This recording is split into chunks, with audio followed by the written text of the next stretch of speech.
Hi. Buying an initial home typically means buying from someone else who then buys another home, and on it goes. But it's often that first-time buyer that starts the ball rolling and why they're encouraged to stop renting and start owning.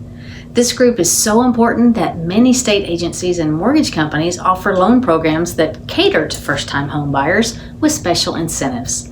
The incentives could be a lower rate or a contribution toward closing costs and even assistance with a down payment. How does a lender know if someone is a first-time buyer? By asking.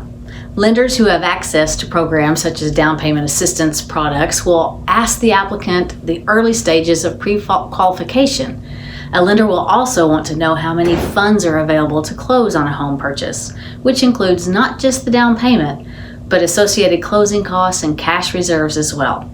If the applicant responds with selling my home, then a first-time home buyer program won't apply. Depending on where the subject property is located, there may be grants available to help with funds needed to close. Grants are funds issued to first-time buyers that do not have to be paid back.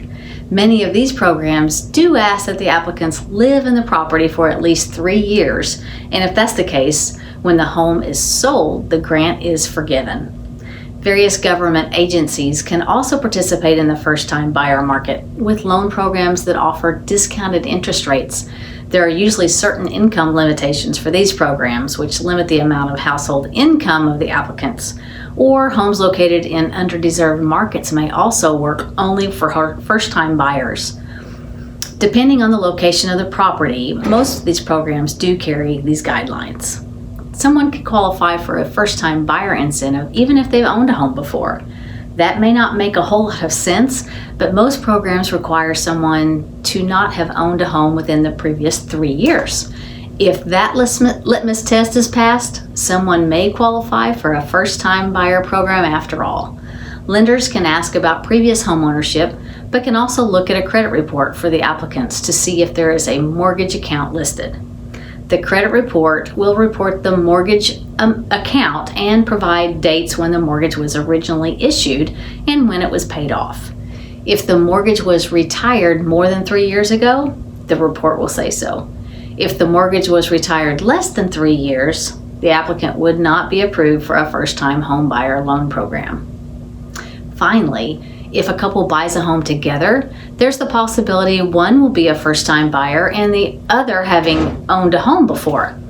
In this instance, the loan would not be considered for a first-time home buyer program because one of the borrowers was a previous homeowner.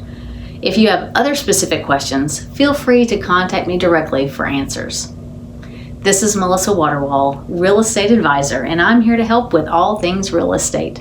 Whether buying, selling, or both, I can guide you through the process and relieve some of the stress involved. Reach out anytime by phone, text, or email, or check out my website at melissa.realtor for more information. See you again soon.